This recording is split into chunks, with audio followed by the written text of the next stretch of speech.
Shifting tides in EFF's VBS scandal, the implications of new affidavit revelations by Satori News. In a significant turn of events, an affidavit from ex-VBS chair Shivambu accuses key figures in South Africa's Economic Freedom Fighters, EFF, of having financial ties with the now-defunct VBS Mutual Bank.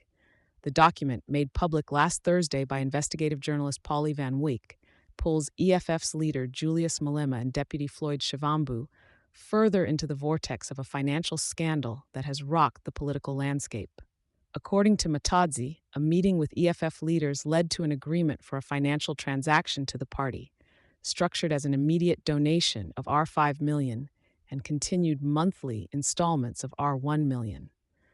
Notably, these alleged funds partially found their way to an entity controlled by Shivambu's brother Brian, who later conceded to receiving the money without any legitimate justification.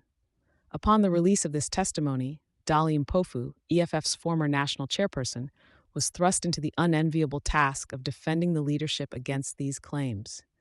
He first paints Matodzi as a prisoner serving a 15-year sentence, aiming to discredit his allegations. However, Mpofu accepts that financial interactions occurred, but insists on their innocence, framing the money as benign donations unlinked to any political activity. The EFF's response has morphed over time. While initially denying any interaction with VBS and casting any insinuations as desperate political attacks, the party has now conceded to receiving funds amidst overwhelming evidence. The question, however, remains: why did the money bypass the EFF's official accounts and instead flow through an obscure company associated with Shivambu's family? The recent developments cast a lengthening shadow over the EFF's leadership, necessitating an inquiry that transcends politics and enters the legal domain. Mpofu's fallback argument is that no crime was committed, yet public and legal scrutiny is mounting as to the true nature of these transactions. Particularly striking is the EFF's centrality in these allegations at a time when its political standing is precarious. Absent from any coalition government and sidelined in provincial reigns of power, the party finds itself in a liminal space, grappling with a potency that's waning. The upcoming sessions of Parliament present a dichotomy for Malema, whose previous pledge to abstain from disruptive tactics may be put to the test.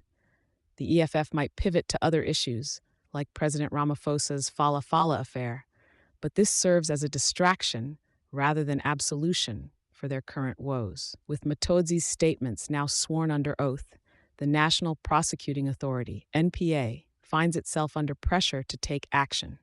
However, the fact that the exposition of the VBS scandal predominantly implicates figures from the African National Congress, ANC, adds to the complexities of legal proceedings.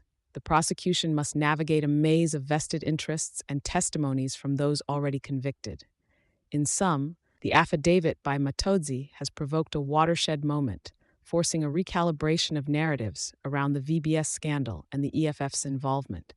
The series of dominoes that had stood precariously has been set in motion, leading toward potential legal repercussions that may reconfigure the political edifice of South Africa.